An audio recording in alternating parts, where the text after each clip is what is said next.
All right, well, welcome to the Rogue Treatment Podcast, episode 3. James, welcome back. H.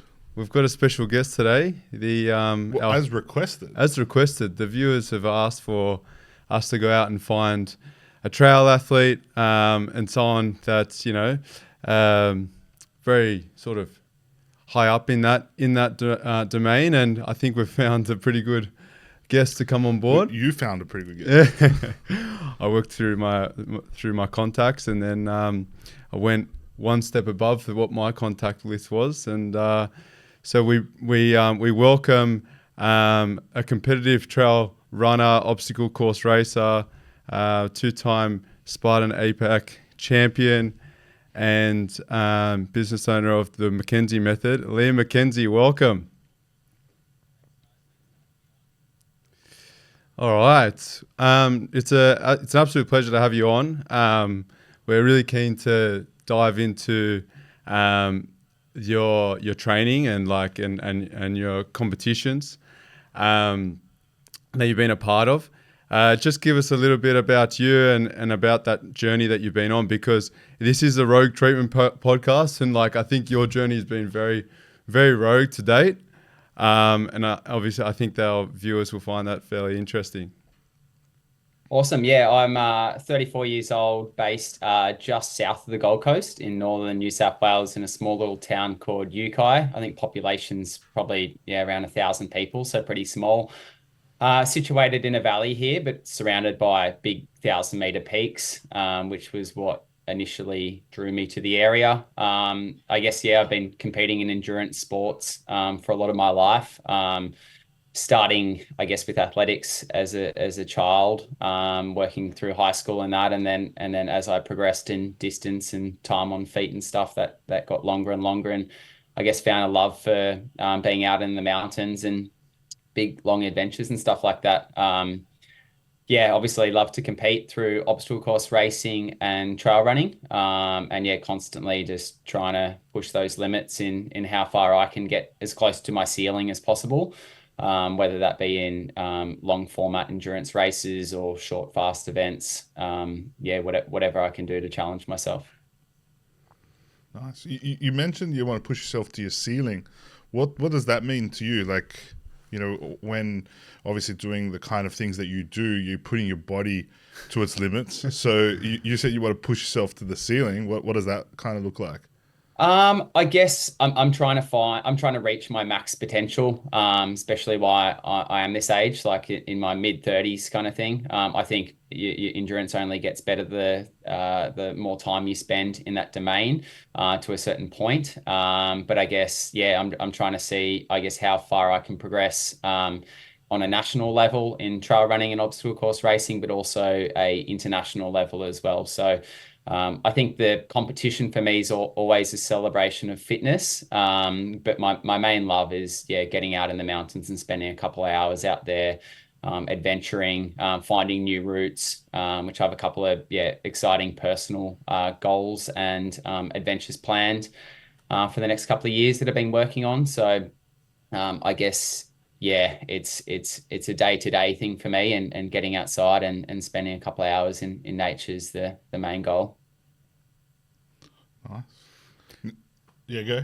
No, I was just going to say, take us into those goals that you've got, because some of these goals are not normal, if you don't mind. I've heard some of the things that you've achieved, and I'm sure these goals are quite outlandish. Where are you at? What are the personal goals that you're talking about? I guess from a personal level, I do enjoy pushing that limit. So I've done some 12-hour races, some 24-hour races. I've gone out and spent 6 to 10 24 hours? 20 hours by myself, just in the bush, navigating my way out. So I guess the thing I've got coming up on the horizon that's been a goal for a long time, there's a big ridge line that basically runs from Nimbin, New South Wales, through to Tweed Heads, or just on the border of the Gold Coast. It's estimated, hasn't been run the entire ridge, but it's estimated to be about 140 kilometers with a lot of elevation. I think about 6,000 to 8,000 meters. So Whoa. Wow. Yeah, a big, which is close to the height of Everest.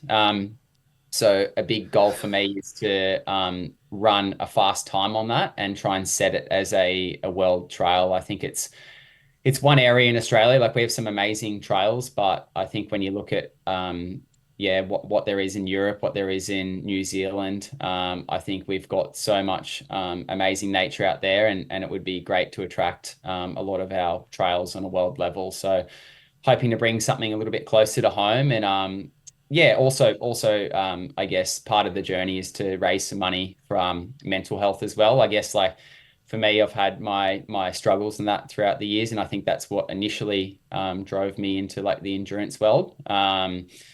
But yeah, this will be raise some money for that, show the raw nature of it as well, and yeah, the rogue ability of kind of working through as a team, and pretty well pushing as hard as I can for that duration through some pretty sketchy and pretty steep terrain. Yeah.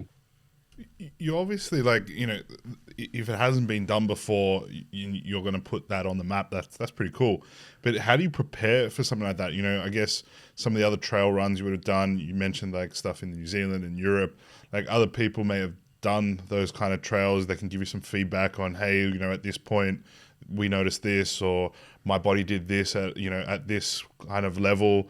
If this hasn't been done before, the whole thing hasn't been mapped, and you're going to go and put this on the map. Like, how do you prepare for that? Not just physically, but mentally as well. Yeah, I will throw a bit of a shout out. There's a local guy around here that's run it's basically the caldera erosion. So there's a big mountain or volcano called Mount Warning or Wollumbin that basically created this ridge line, and he's actually done a full loop of it, which I think was about 330 kilometers with about 14,000. But I guess his goal was more to tick it off. He's pretty crazy. He did it in clockwise and then did it anti-clockwise a couple of months later to put into context. So, and that inspired me initially to map out running this ridgeline from point to point. But I guess I'm looking at it from a point of setting a fastest known time for it, setting like a pretty elite time to try and attract a world level to come across. In terms of the preparation for it, I do a lot of training on the start of it, and I have run a lot of sections of what I'm planning on doing. But there's this one section that we're planning on doing a bit of recon, which is called the Lost World. So there's no trail actually through there, and this is called the it's listed as World Heritage. Anyone that's run out there, there's like vines everywhere. It looks very like Jurassic Park. There's a lot of like trees, stinging plant that can sting you. So I think there's going to be a night we just kind of go through course recon that. Because that's probably the closest point I'll come to being in a fair bit of danger there, because along that whole section there's about a 1,000-meter drop off the edge, but it's not mapped. Again, it's been run from local lad Simon, but there's no trail through there, so we're gonna have to do a bit of course recon. I'm gonna have to make sure I'm confident going through that area, because plan on moving fast, so kind of go through there, mark it out as best as I can, but it's gonna be I guess it'd be. Have you done something like that before? Like, obviously you've done so many trail runs, but I've definitely done a lot of terrain recon like that. I guess I have such a love for the mountains that I'll look at a mountain, and my objective, and I think a lot of trail runners, is to try and get to the top. And like I mentioned before, we do have a lot of good trails, but there's a lot of big mountains that haven't really been run often. And if they have been run at all, there's no record of it. So I've had some definitely had some pretty sketchy moments. Had a lot of lessons learned, and been in some pretty precarious situations by myself as well. So. But I think, I learned from it. And I'm a bit of a adrenaline, adrenaline thrill junkie as well. Junkie, you can say it. It's fine. running next to a 1,000-meter drop. Oh my god. Yeah. Not marked out. My gosh. I'll do that one day. Yeah.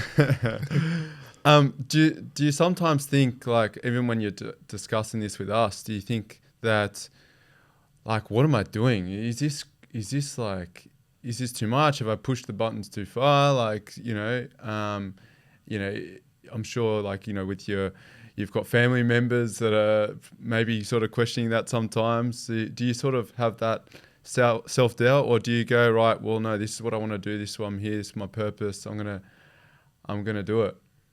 I think you've nailed it in the second part of what you've just said.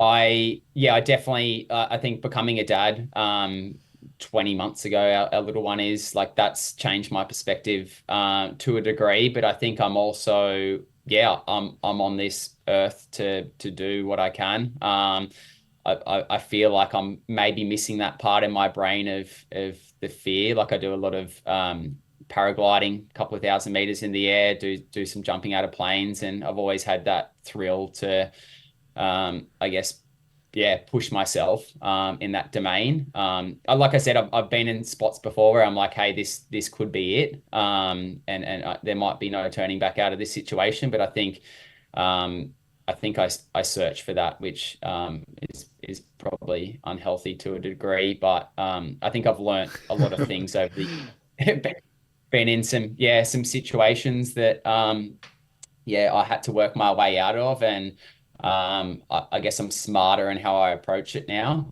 Whereas back in the day, just be like, get out there, don't worry so much about the GPS, the phone. I think technology's come a long way as well. So my partner's always making sure that, okay, how long are you going to be out for? Where are you going? You got GPS on you, you got a satellite, whatever.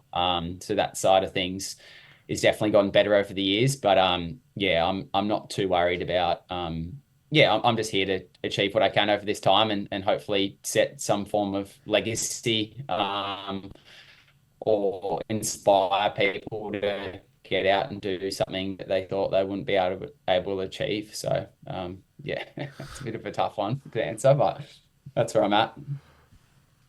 Wow. Like, imagine saying to your wife or your partner, hey, I'm going out for a run. I'll be back in 24 hours. And there's no trail. I'm just going to like make it up as I go along. There's a little drop off, but it should be okay. Yeah, just a little. Now, tell me, like, you spoke about some of those positions that you've been in that you've had to try and get yourself out of. Have you got a story that sort of stands out, that maybe it was a moment that sort of propelled you on when you sort of got out of it? But tell us about some of those crazy moments. Oh, there's quite a few. But I guess the couple that really stick in my mind were when I was in New Zealand, 2019. It's just a local mountain there, Ben Lomond, and it was like peak of winter. And that was, I guess that's where I started really going on that journey in the mountains of trying to, push my limits. And over a week period of time, I wanted to get to a certain summit there. And I went out with a guy that I was training with over there twice. One day he started to get like hypothermic, so we had to turn around. So for me, it was, I guess in my mind, I saw it as two failures, and I kept looking at that mountain saying, I can do this. And one day went up with a local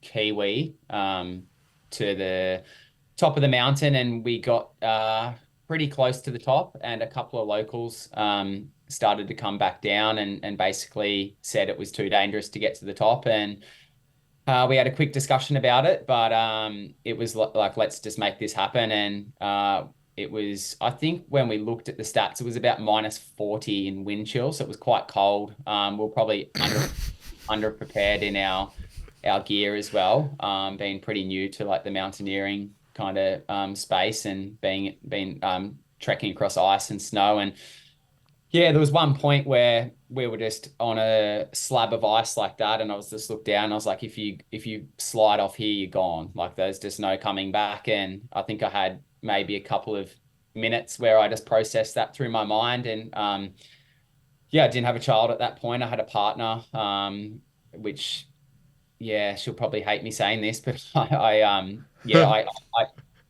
came to that realization that, hey, this is kind of what I'm chasing, and I want to get to that top, and I was okay with that point. If that had happened, obviously I didn't want it to happen, but yeah, we managed to work our way to the top of the summit on all fours. I've got a pretty funny video back then of just, yeah, basically crawling to the top, and it was a quick tag of the top of the summit, and then worked our way back down. But yeah, that always stuck in my mind of, I guess, yeah, working through that fear. Which, yeah, I think about it, and I wasn't really too concerned at that point. It was just more so I worked through that moment of, hey, this is yeah, pretty life and death situation, and let's just, yeah, do our best to get through this. But I think, yeah, it probably lit a bit of a fire in Wow. that limit. Wow. Yeah, it sounds like what got you out of that situation was, I mean, you spoke about the mental battles, but it sounds like it was self-belief that you were like, no, I'm like this. I believe myself. I'm going to get myself out of this. I'm going to get to the top. That probably, I'm sure that helps you get out of that situation. Is that something that is probably, one of your superpowers? Obviously, you can train the physical, and that has, I mean, we as a background in physios, we know that how much effort that goes in to get to that physical level, and that fitness level, but that mental level, and to have that belief in a situation like that where you're about to, you're on a slab of ice, and you're contemplating what happens if things go south, but you have the belief to then pull yourself out and get to the top. Would you say that's one of your biggest strengths? Where does that sort of come from? Oh yeah, definitely, yeah, and that's one thing, I guess, as a coach and an athlete, that it's a strong tool to work on, but also having your toolbox. Like, you could be the fastest athlete on the start line, but if you're mentally not ready to that certain limit, I always say that, like, yeah, like, talent only gets you so far as well. So you could be the most talented athlete there, or the most talented, yeah, climbing the mountain. But again, like, that mind has to be pretty strong to work through that. And I just think, yeah, from the years of putting myself, I think I've worked my way up in situations that have been harder to work through. Those races that have been like 12, 24 hours, or those runs and stuff, like, I guess you learn that, yeah, your mind will always try and tap you out pretty early. I think I think it's that 40% rule that I agree with pretty closely, that when you think you're done, you still got a lot to give. And I've had that in a lot of situations. But yeah, I think that point on that day was, yeah, it was a mental thing. Physically, legs felt fine. Yeah, it was cold, but it was like, okay, yeah, we've got the belief to get to the top. Let's play this as smart as we can, but also, yeah, let's push past that. And yeah, like I said, there's been a couple of occasions that have been pretty close. And I think I've just learnt from those situations into being better prepared. I was quite inexperienced at that point, and that was just probably just all mental strength. Obviously had the physical capability to get to the top, but my experience in that area, I should have had better shoes on. I probably should have had an ice pick in my hand. I was just out there in trail shoes and and crawling up the side of this slab. Yeah, I actually remember on that day too, as one of the guys was walking down, he said, no, go to the summit. And he had his big ice shoes on, cleats on, had 2 axes in his hand, and looked at us and kind of, he's like, what are you doing? And we're like, we're going to the top. He goes, no, you're not. And I think there was maybe a bit of yeah, ego, arrogance, whatever you want to call it, where I was like, we're getting to the top. Like, yeah, this is our day. And I think also failing to do it twice, yeah, just meant that, okay, well, yeah, this is this is our day to make it happen. So I think, like, you've got, like, obviously some, huge, stories around the mental aspect of it. And, we talk, you talked about earlier about, mental health and how that plays a part in it. But at what point, obviously we're going to approach this from, the health aspect of it, right? And then how that looks like, Harry's probably giving you a bit of a rundown, like how we give it the rogue treatment, right? For me, I look at that and I'm like, cool. Like you said, there's the mental aspect of it that gives you that you've got more in the tank. But then like there's the physical aspect, right? And we know that at certain points, our body can only do so much. And, you said that, yeah, I had the legs there to go. But then, at what point are we then looking at, the muscle breakdown? You're talking endurance here, right? So you might have the strength, you might have that willpower, but what about what then it physically does to you as you go through that? Yeah. Yeah. So I guess that's the journey I'm on is trying to find that limit. I again, I haven't done. You haven't found it yet? Yeah, I see my my time on this this earth as a journey in working up to as far as I can go. I've definitely been in points where I've questioned my body, and my body's, I guess, started to show signs of kind of shutting down, being delirious, hallucinating, all those kind of things. But yeah, I've been asked that question a lot of times, and I guess I'm still chasing that. So I like to put myself in situations where I'm like, how far can I push this body? I'm also very respectful of the body as well. Like, you guys are in the health space, and my training is like progressive overload. I'm not going out there trying to do 100K runs a week. I take my training very seriously. I take the rest when I need the rest. But I'm also, I see it as like a long journey versus a short-term journey. So yeah, a bit of I guess, a legacy over the time. But I think, if you respect your body as well, you'll be able to do it for a lot longer. So I'm excited to see, what I do in my 40s, my 50s, maybe 60s. Who knows where technology's going as well. So we might have some pretty cool stuff to help us go for longer as well. But yeah, that's kind of where I'm at with it.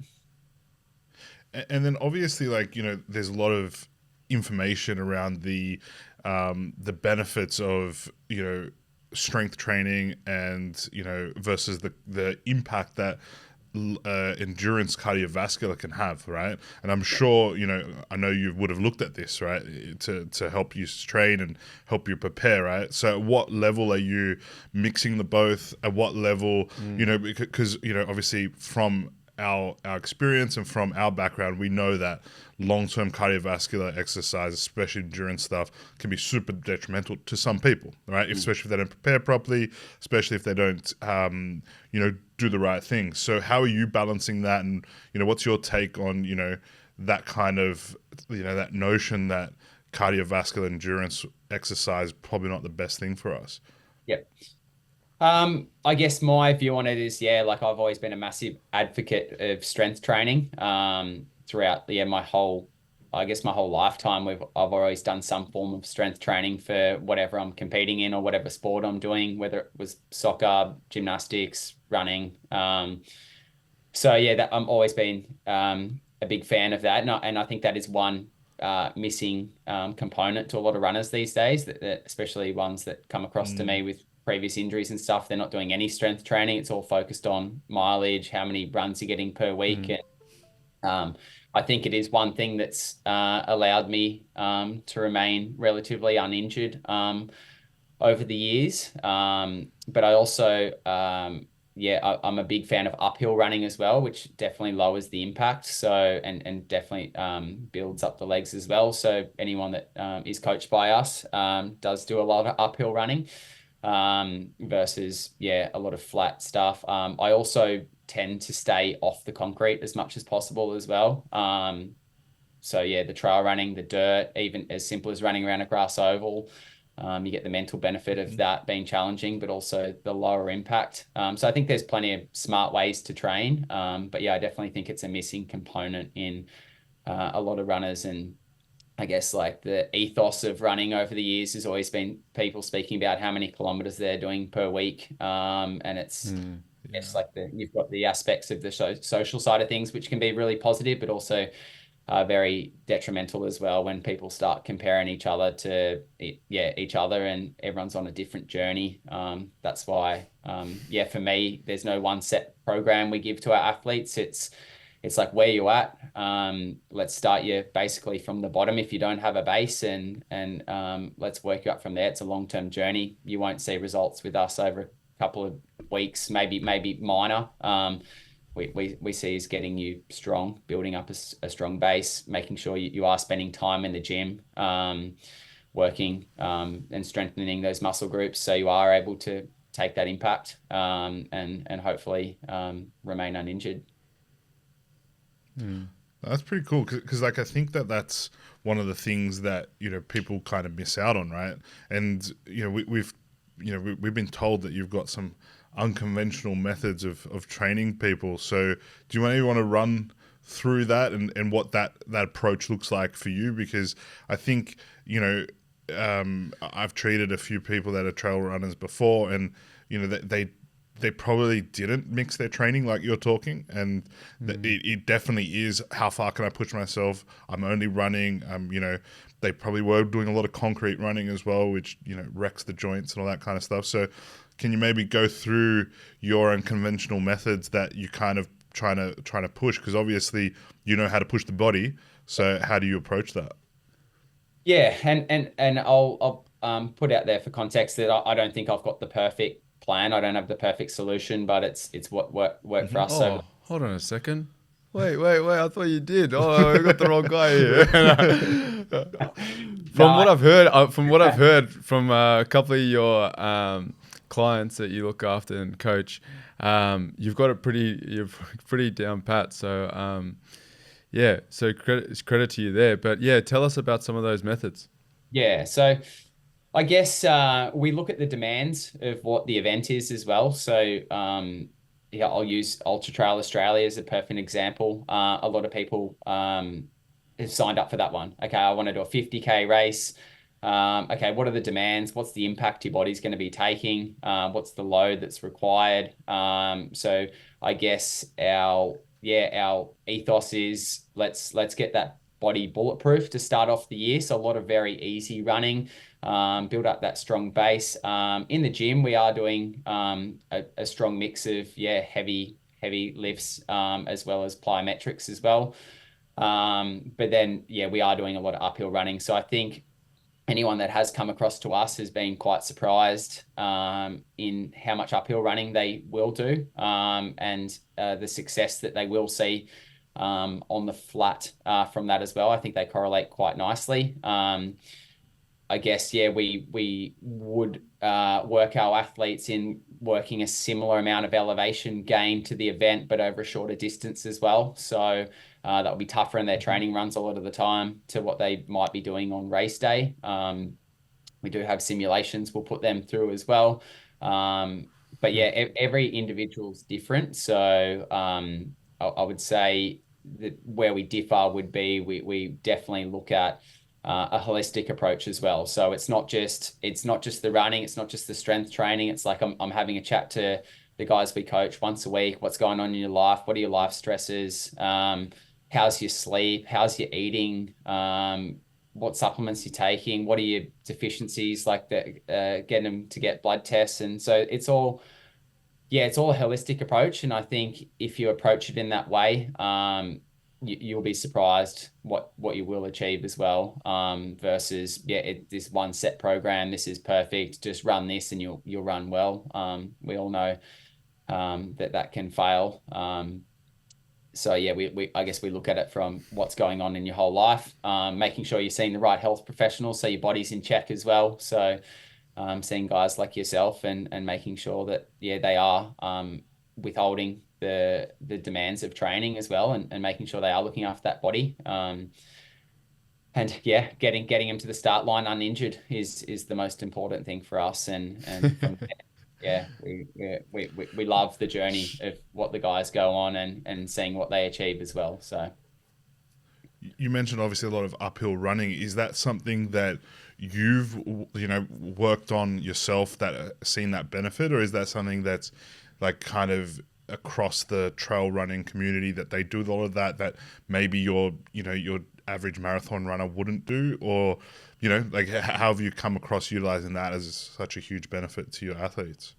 Yeah, I think naturally like the uphill running came to me as a lot, like you can push yourself quite hard going up and uphill and get your heart rate quite high, and you've obviously got like the lactic acid running through the body. So I think like the pain of that initially drew me to it. But then also like the yeah.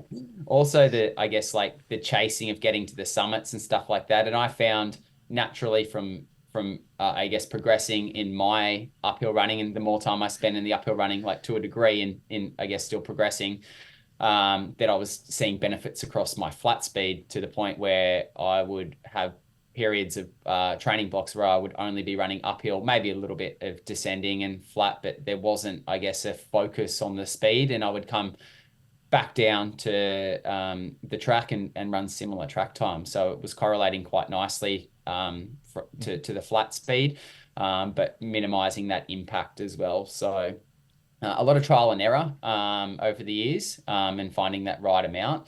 I guess in the trail world, yeah, I would say if you looked at a percentage of the people that would race an event, there probably wouldn't be a massive focus on the uphill. I'd say maybe in the elite side of things these days that there's a lot of elites focusing in on it and finding benefit there as well. And I guess, yeah, we've implemented that over the years into our training, and we've also seen that the athletes are getting less soft tissue damage from that. They're able to again correlate that quite nicely to flat speed. So we'll test, okay, where's your 30-minute threshold effort the start of this training block? Where is it in 4, 6, 8 weeks time? Through uphill running, we see the progression of people getting faster through both of those fields. And it's, I think the thrill of getting to the top of the mountain always helps the athletes as well in going out for those longer runs on the weekends. That's the motivator, eh? 100%. Yeah, it's so interesting because we hear all the time that it's like to improve, even at a smaller level, to improve my 5K, I just got to do more 5Ks. I do 5K this week and I'll do it twice next week and then I'll do it 3 times, and I just keep keeping the stopwatch on that. And if I can do it quicker, then I'm getting better. And sometimes we find, well, more often than not, that actually like bottoms out. And then sometimes we get to a ceiling there and we're not improving. And it's so interesting that the uphill running, I mean, as a movement pattern, it's so different to flat running, but because of all, the muscles you're recruiting and the knee drive and all that sort of thing, where the benefits that come from the uphill actually translate to the flat. And I guess with the trail running, where you've sort of got on your side there, and similar to like the obstacle course races that you do, it's quite dynamic, isn't it? Like you can come around a corner and there's something new there, and you've got to hop over something, or you're dropping down, or you're going, like you say, you're going up, or you're going down, or different surfaces. That's definitely got to play a role in like the longevity of it. You mentioned about some of the McKenzie method a little bit, and like you working as a coach, and you spoke about trying to avoid injuries. Can you get to a race without having some sort of injury though? Yeah, that's actually, sorry to jump in there, but I think that's a really good question, because I think a lot of other sports, they would expect, someone might participate injured. Yeah. Like even when I interviewed Bruce Buffer, like he literally said 95% of the UFC fighters that are fighting after a training camp injured. They come to that match day or that bout injured. Is you noticing that as well, Liam, or are you trying to avoid that? Just accept it. Yeah. You're going to be injured. I guess, yeah, that's a tough one to answer. I guess, yeah, like being such a high impact sport, there's probably a lot of small niggles that you're dealing with. Whether that just be like your ankles might be a bit sore or your Achilles might be a bit tight. And I guess we find through through like recovery methods as well. So like ice bathing, saunas, mobility, seeing your physios. Like, I don't know if I could answer if anyone has felt like completely 100% leading into a race that they've ever told me the truth as well. I think, yeah, like me personally, I've definitely had periods of going through like rocking up completely feeling like no niggle through my whole body. But I've had periods too where, yeah, you might, some tendon might be slightly sore. Yeah. So I guess it's the degree of injury. But yeah, I would say it's still a big focus. Like we do implement so much of that, yeah, recovery methods into our weeks that, and we find the guys that had come from somewhere else coming across to us are shocked to see how much of a focus we put in on that, and like, yeah, I guess a massive thing you see in running is people just getting straight out the door, not warming up dynamically. They might be sitting at a desk all day and then they're going out and running, and they're wondering why they feel crap for the first couple of Ks. It's like, well, you've been sitting down all day. You haven't activated any of those muscle groups. So I'm pretty heavy on making sure that they're getting good dynamic warm-ups, making sure they're cooling down properly. That's not just a jog at the start, jog at the end. And making sure that, yeah, they're really implementing healthy diet, making sure they're, yeah, doing as many recovery methods as possible that work for them, and what they have at their wheelhouse. So yeah, I think we're obviously always striving to make sure that they feel as close as they can to 10 out of 10. But I don't know if we'd ever get a completely honest answer off them. So Yeah, and I guess, like you said, the volume that they're doing, the amount of different things that they're doing, it's probably impossible. And whether or not, yeah, they're honestly telling you, I think it's probably natural to have those little niggles, like you mentioned. But you also kind of talked about the recovery side of things, the ice bath, saunas. You mentioned earlier that you even go into like the way that what vitamins they're taking, all those kind of things. Like I'm really into the biohacking side of things right now. Like, what kind of things are you looking at? You may not be giving your clients that right now, but is there any kind of biohacking things that you're looking at to try and improve a little bit of performance there? yeah. Yeah, I think I guess we're very like we're qualified running coaches. So when I give out when I give out any advice, it's always based on my previous experience. It's never like, okay, this is what you need to be doing. We always, yeah, we'll consult to a nutritionist, or making sure that they're going to the right health professional. I'm definitely, yeah, implementing things that are coming out. Like there's a lot of new things coming out that are helping buff lactic acid through the body as well.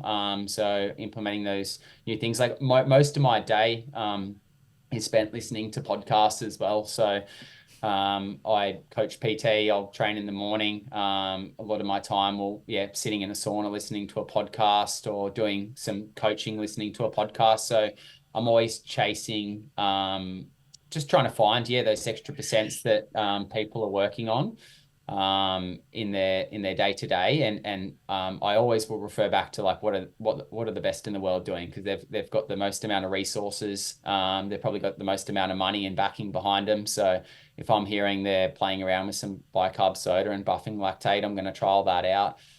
If it works for me for a period of time, I'll let our athletes know, hey, this is working for me. Maybe you just trial it out and see if it works for you. But yeah, always chasing those couple of percents in terms of performance and yeah, recovering. But yeah, it's we're cautious with what we advise. We more so say, hey, this is what we're doing, this is what worked for us, but we know everyone's body's different. I think the biggest thing I've learned over the last couple of years is sleep.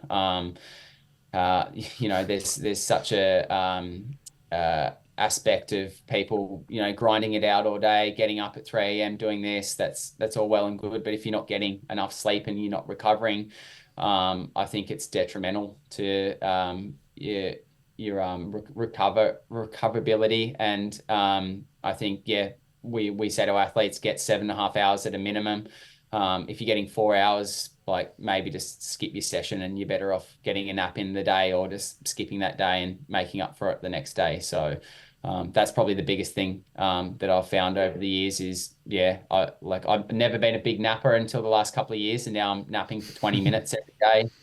I'm trying to get, the guys that we coach. I even got a guy coach who works on the construction side, and he'll eat his lunch earlier than lunchtime. Then he'll go sleep in the car for 20 minutes. So he's able to train in the morning and the afternoon. Hold on a second. That's not my mate, is it? That's not Steve, is it? He doesn't. Mate, he doesn't work hard enough. Yeah, I was going to say that's Steve right. That's on right. a job site working. Okay. Yeah, that's right. But I'm going to push back on just one thing there, right? You gave me the politically correct answer. Go see the nutritionist and all that kind of stuff. And my view on that is that, you kind of have hands-on experience, but you're obviously testing it on yourself. You've got a whole group of clients that obviously when you're giving them some sort of information, like you said, you're a running coach, you obviously can't recommend something. It's like something that you might give to them or tell them that you'll benefit, right? But at the end of the day, if it then works for them too, I think this is where we kind of get a little bit caught up, right? We get caught up because, I'm not a nutritionist. I'm not a physio. I'm not a whatever it is, right? But like I've come across a lot of health professionals that wouldn't have any fucking clue about using bicarb to, stop lactic acid, right? Or, they would, give nutritional advice that does not suit trail running. Yeah. So, you're obviously in this, right? And you're obviously utilizing all your knowledge. You said you're listening to podcasts. At what point would you want to say, okay, cool, I can't legally give you this advice, but hey, like you probably know a little bit more than the nutritionist for sure. that's sitting in her fucking office. Yeah. I said he or her sitting in her office who has zero idea about pushing the body to its limits, right? Or experience doing that. At what point would you like to kind of see some sort of leeway there for people that are trying this kind of stuff? Yeah, 100%. I think you've hit the nail on the head. I guess one thing I get frustrated with on a daily basis is the amount of misinformation out there, and the amount of people giving out advice that is just far from correct. And I'm sure you guys see it a lot as well. And I think, we do have such a platform on the social aspects today to be able to give out advice. And I guess that's why I'm cautious to do it. I definitely back the advice I give out. And I would never pass on something that I haven't trialed myself, and nothing that has worked for me previously. But I always add some context of, do your own research on it as well. Go through that trial period. I would never advise someone in trialing something different leading into a race as well. Or if they had something going on in their life. I think it's something you need to implement over time. You need to train your gut to take on like more carbohydrates when you're racing. The bicarb thing might not work for you. I might tell you, hey, I take these tablets to buffer my lactate or to keep up my electrolytes throughout my body. That might not work for an individual.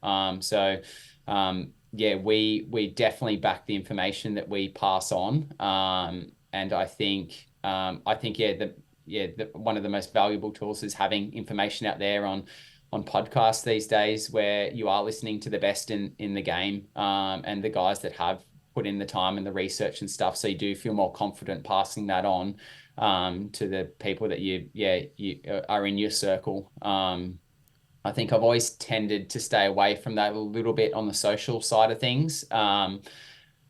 Because I'm not qualified in those areas, and I don't pretend to be an expert. But in terms of our circle, or if someone reaches out to me and says, hey, what's your advice on this? I'm always happy to give out that advice. And again, it's been trialed through me before I've passed it on. I'll never work with a brand or a product that I don't believe in as well. That's been a big ethos of mine from the start. There's a lot of, I guess, opportunities to grab money and work with brands, but in the end, it's like, if it works for me, that's part of my personal brand, which I'm pretty proud of, and happy to give out that advice. Like, this is the stuff I take when I race. This is my, I guess, pre-dinner. These are the tests I've done metabolically, to know that I'm able to burn fats more than carbohydrates in longer endurance events. Like, we do have a lot of that at our disposal to try out. We do have a lot of lactate testing now to trial out products and see how much lactate's in your body. And that's a big thing we're currently working on as well, for the start of next year, where there'll be like an altitude camp with certain health professionals. And I guess you could call it a bit of a science experiment, where there'll be 40 professional amateurs, is what we've titled the target market, where we'll see their adaptation in the altitude. We'll see the amount of lactate throughout their body in certain altitudes and over a certain period of time. But we'll also see how they perform, and how they, I guess, adapt to the way that we live and the way we train and the things we implement into our life. So I think that will be quite a valuable thing to come out, and I think there'll be quite a lot of information after that one as well. Man, that sounds awesome. Yeah, I know. I want to be part of that. But you know what? Like, I think if you're doing stuff like that's the benchmark of where you're going to get your information from. Yeah. You're going to be able to test what works, what doesn't work. All these different ways to hack the body. Like, you're talking about bicarb soda might work for you, might work for someone else. Salt retention. Different types of salt might work for someone else as well to do exactly the same thing, right? And then, I just want to circle back to the whole social media thing as well. Like, I think we get a little bit too caught up in the fact that, like, I see this all the time. Like, I see PTs or I see physios like post shit that, I did when I first graduated, and that's their like that's their social media rule right now, and they get thousands of views, right? Yeah. And good on them. Like, I think it's good to put that information out there, but it's just like, that's not going to help someone, and I think that's where we get caught up. We're like, okay, cool, I'm not qualified to do anything else. I'm not saying to go, talk about shit that you literally cannot do, but if you're doing testing like this, I think that's amazing. Going like above and beyond there. Get the I'm sure you could find a nutritionist or a bioscientist that could probably come and verify what you're doing, and then I think you should be pushing that out, like, not just for trail running, but you could start using that for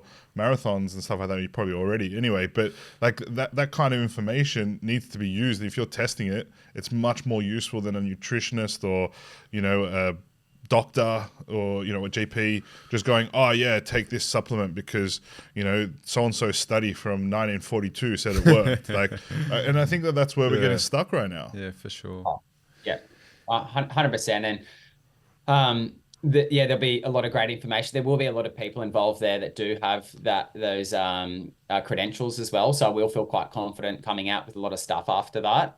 So I guess like the base of having someone that's qualified in those areas, and I think that will allow us to put a lot of very valuable information out there. There'll be legit, like, actual studies of different age groups, different abilities coming out, and the benefit they had at altitude, or the benefit they had from having this amount of carbohydrates before they train, all that kind of stuff. So it's probably one of the most exciting projects that I've been involved with, and I think to have that information out there is invaluable. And like you said, I would love to give out more information, and I think that will allow me to do that as well. So I think that'll be exciting start to next year, and seeing what we can achieve. Sounds like we're moving into business realm now, eh? We are. Liam, I want to ask you, like, without, we've just mentioned that it is difficult to be able to say things when you may not be in that, feel like you're in that professional, title to say it. But all that aside now, what is the one thing that you found that would probably surprise us, surprise our viewers, that you found that's worked really well? And if it's in recovery, because I know you've been talking about how big you are in recovery, what have you found has really worked maybe for yourself and then for your athletes? This isn't going to sound like very exciting, but for me, it's just like keep it simple. Like extremely simple. It's like you have, okay, how many hours do you have in the day? What availability do you have? Like take out your sleep, take out your work. Okay, this is what I have left. This is the time I have. So I'm going to maximize that time. Making sure that you are recovering through like sleep is number one, but two, if you can get in a few of those extra sessions, like, yeah, I have seen a huge benefit in being in this. Like I've got a sauna at home, so that's been a massive benefit in terms of how I'm recovering and how my muscles are feeling. I see my therapist once a week. She makes my body feel a million times better than what it does at the start of the week. Yeah, I would just say it's even my diet is very simple as well. I got told a couple of years ago, just yeah, if it comes from the ground, it's animal protein. Like it's as simple as that. So I eat quite clean. It's basic. It's not complicated. It really doesn't have to be complicated, but I think we do overcomplicate it. And yeah, I am trialing new products, but it's not the main source of what I'm doing. So for me, it's like, okay, if I can get 7.5, 8 hours of sleep per night, if I can get anything on top of that, that's amazing. This is the time I've got to train. And also just like listening to your body as well. So it's like some days you might feel terrible. Yeah.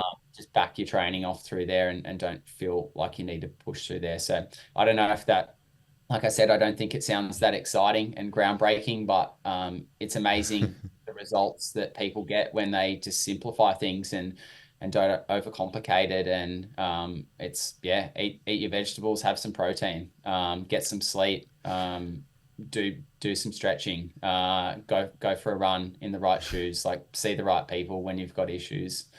I think if you can just tick those boxes, you'll be surprised with what you can do. And anything on top of that is just an additional benefit. You say keep it simple, but even all those things are not being done. But that's not really the norm. Just to tick all those boxes, and even stuff like you mentioned with the diet, like eating from everything, things from the ground. It must be good for you. I mean, like we don't really do that enough. That's for sure. I know James, you're big on that. Well, yeah, huge. Like especially like even proteins that are, not harvested with grains and stuff like that. Like if what you're eating is eating naturally as well, that's going to make a huge difference to the what happens to your body. We don't realize, even if we're trying to eat healthy and we're eating meat that's grain fed or chicken that's grain fed, like it actually creates a lot of toxins and inflammation in your body itself. So yeah, Exactly. like just keeping it simple like that. It sounds like hard. Grass fed meats, grass fed chicken. But it has a huge impact on your body, especially if you're trying to push it to its limits. All these things to sort of decrease the inflammation, right? We do after, like icing, ice baths, all that sort of thing. And then it's also, but it comes down to the food we eat too, right? And I'm sure that's what you're sort of, what's in your coaching methods with the McKenzie Method. I want to jump into that real quick. So look, my biggest question, you're very passionate about what you do. How do you find separating that from business? Because I'm sure at times where you've got clients that you need to retain the client, but there's a pressure there to sort of, because it's your passion, or maybe should I like drop a price here or undervalue something just because I'm passionate in trying to get that person to the next level. How do you find the challenge between being so passionate about it, but also, making a business successful? Yeah.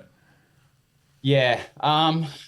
Yeah, that's a great question. And something I'm still definitely learning. So I think over the years, I've realized that, hey, sometimes the shoe just doesn't fit. And we have had people that with the information out there, it's like, hey, this is what the Norwegians are doing. They're doing 3 hard sessions a week, and this person may have come from no running. So it's like, well, you know what I mean? You're kind of comparing chalk to cheese there. And I've found over the years that is hard to get that across, and it definitely has been taxing on me when it doesn't work. Constantly just butting heads. So that's something we've learned over the last year, where it's like, okay, cool. Well, if this doesn't suit you, that is fine. This is just what we're doing. There's plenty of other run coaches out there. Maybe you just move on and try something else. And we have no issue with that. But it's just open, honest communication, I think is definitely a big thing we're a part of. In terms of, I guess, the business side of things, it started as a passion, like wanting to help people. I'm so invested in the people we coach. Like I love to, you know what I mean? I'm on my phone tracking them in their races. Like I'm checking in with them like the night before. Like I see myself as just as a part of their journey as them. And I love being a part of it. So that I'm very passionate about that side of things. I think, yeah, in terms of like it being a big business, the goal's never to be that, which is hard, because you would love to be bringing in more money and throwing out these programs and stuff like that. But I get a lot of satisfaction and enjoyment out of working with these people closely, and when they have that trust in you as well. Like I had a chat to one of the clients the other day that you guys know, and he just said it's about building that trust. And once you have that trust between each other, it's like you guys are kind of unstoppable as a force, and you guys, you know what I mean? You know each other very well. You know that you both respect each other as well. And I think, yeah, the shoe has to fit for me now. In terms of like, we'll have a period where, okay, well, maybe this just doesn't work for you. Maybe you don't believe in what we do, which is fine. Like everyone's entitled to their opinion, and everyone's opinion's valid. But yeah, I guess we're evolving in the camps we do as well. Like we put in some pretty big camps where we go away, and we do get really good turnout for them. And I guess they would be a main source of our income for the year. And we're constantly adapting as well. Like we're just finishing off a Airbnb fitness, I guess, space at our place, which will have a sauna, ice bath, altitude tent, recovery boots, access to bring in some health professionals. Cool. Thanks for the invite, Liam. Looking forward to it. Come up. Yeah, I'd love to. Put you through a great week of training. But those are the things we're very passionate about, and I guess we want to pass on our knowledge, and I guess having that space at home where we can do one-on-one training with people, or an athlete from Sydney, Victoria might want to come for the weekend and get ready for an altitude race in Italy. So they can sleep at 4,000 meters at our place. They can go and run 1,000-meter mountains out the door. They can eat, like you said, like eat out of the ground. We've got veggie gardens. We've got neighbors with cattle and proteins and stuff like that. A big reason why we moved to this area is, it probably does seem a lot more normal for us now as well. We go down to the local grocery shop and it's local proteins, it's local produce. I think, we've noticed we feel so much better from eating that kind of stuff and how we feel. And I think having that disposal from our house, our haven, we want to bring that to more people as well. So that's a pretty long answer to your question, but we're a part of the journey, and we're not about just pumping out programs and having 500 athletes. Like we'd rather have 50 athletes that we get along with, that trust in our process, that are getting the results, that aren't putting like pressure on themselves early to get results. They're believing in the process of being a long journey, and backing us as supporting them as well as their coaches.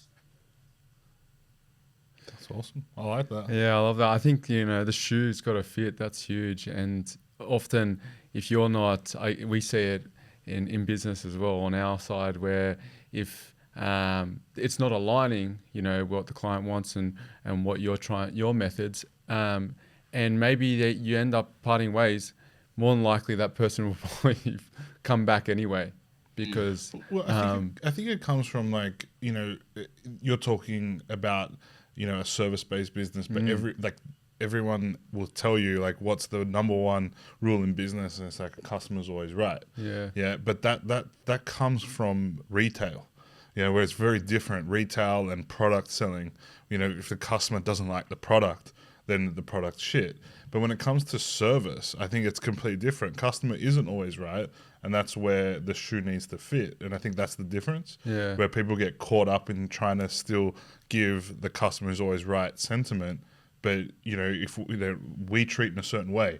If the customer doesn't like that, like, we can't adapt it because we don't know how to change.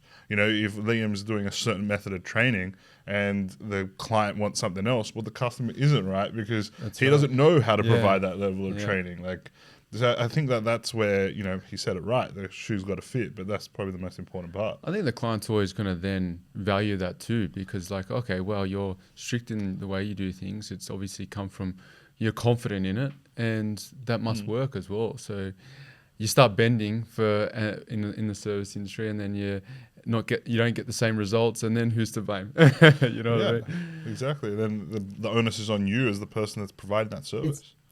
It's definitely a big lesson I've learned through business. Like, I've had multiple different businesses or ventures I've been a part of and stuff, and you say customer is always number one, and I'm a big people pleaser. Like, I feel like I love, you know what I mean, to help people out to the end of the earth. And over the years, and I feel like my cup's only so big, and if I keep taking out of my cup and putting in your cup and my cup's empty, I'm gonna pay for it. And I've had multiple different years that my cup's empty or smashed at the end of the year, and I'm like, I've got to rebuild. I've got to rebuild myself back up, and I like to see, I guess, myself as number one, my family's number one, and if I'm coming home stressed, or I've got this person on the phone saying your programming's not working, but they're not doing the training, or they're doing other stuff, we're just butting heads, and it's counterproductive, and it has its toll on me. So I've learned over the years just to be like, okay, cool, that's fine. We've just got to part ways, because like we back what we do. We wouldn't give it out otherwise. But yeah, for you to give me that extra bit of money per week, I'm not willing to, I guess, sacrifice my health, my mental space for that. So you've only got so much energy to give out as well. And if you're constantly charging up like this one person, because they're running flat, and you feel like you're having to do the run sessions for them, it's just for your own life. So that's pretty cool. That's awesome. I like that. Liam, it's been an absolute pleasure having you on the podcast today, and we've taken a lot out of it. I think the listeners will too. Yeah, everyone's watching this, like, you've given out some huge nuggets of gold there, but not only just for trail running, but like just for health in general, like some things that you can take away, to put into your training for sure. Yeah. Challenges. I mean, the challenges that you get at that high end level, weekend warriors get it on their 3K run when they sort of pop their shoes on and just go for it. So, look, thank you so much for your time, Liam. Before you go, I do want to ask you one quick question. And by the time this goes live, we'll have the answers to this. So your prediction here is really key. But state of origin, and I don't know if because you live in Queensland now, right? No, I'm just in New South Wales. Yeah, just on the border. Yeah. So are you a blue or? Yeah, I go for the Blues. Okay, blue. Oh, good. So what's your prediction for game 2 and 3 then? Oh, that's a hard question. My therapist, she actually treats a lot of the players as well, so I get a lot of the inside. Oh, really? A lot of the inside knowledge, which I won't share too much of. But that's right. Prediction. It's a tough one, but I'm gonna say that the Blues will get up this game, and then it'll be super close on the last one. A bit of fence sitting there, but I reckon the Blues will get up, and I reckon the last game will. Yeah, I'd love to say New South Wales will win, but I feel like. Yeah. Well, it'll be in Queensland game 3, so that's not going to be easy. We'll see. The viewers will know the answer of that when they're. Well, before we go, you got to do. I've got one more thing. Actually, one more thing. It's not over yet. and you can hang around for this one, Liam. At the end of each pod, we're pulling out a challenge, and obviously the in the last podcast, the challenge which came from members of our team, that put these challenges into a hat, which is an unconventional hat that I wear on my feet. But anyways, and so we've got some more challenges in the boot, and I'm just going to pull that out. So that's going to be for our next podcast. So right, here we go. The last one was to find someone who's an endurance athlete. So that's what. Oh, you've got a boot on today. Now, come on. Proper boot on today, mate. Here we go. No, You gonna pull it out? I'm not pulling it out. You, All right, here we go. what do you got? All right, this is from one of our followers, Josh Palmer. Guys, it says, guys, everyone is getting into ice baths. Oh, here we go. We talked a little about that. Yeah, we today. spoke Okay. a little bit about this today. It's all over Instagram and TikTok. Is it actually worth it? I'm going to buy one for $150. Do I do it? Please $150? give it the That's a rogue cheap ice treatment. bath. Okay. $150 cheap? Hey, Will you do it? That's a cheap one. Okay, there you go. Yeah. Maybe it's a little, one of those little Maybe it's just like little the plastic ones. the Bring your own ice. DIY one. DIY. Yeah. Give it the rogue treatment. So ice baths. There you go. Ice bath. All right, we'll talk about ice baths Yeah. in the next one. Unless you want to give us a quick insight before we go, Liam, on ice baths. I'm a big fan. I've just got a chest freezer. I think probably would have been about 5 or 6 years ago. I got a friend of mine and Chris Woolley, who's in like the high rock space, and he said, come around, jump in this ice bath, and he had basically this chest freezer. I'm like, it looked like a couple of bodies just lying in there. And I think initially that like the mental challenge of getting in there have been like couple of degrees and staying in there for a couple of minutes. But then the thrill you got after it. So purchased one of them, just had a shitty one off Facebook Marketplace or something, sealed it up, turned PowerPoint on, it freezes. But yeah, that's been a massive tool in being able to recover quite fast. I also I love the mental challenge of it as well, and that's grown over the years to the point of I'll tell one quick story before we get off. But a couple of friends of mine are deep sea divers, and they do a lot of like breath hold work. So we did a session where basically it'd be 1 minute under. I think the water temp was about 2 degrees with a fair bit of ice on the top, and it was a 6 foot chest freezer, so enough to basically completely stretch out.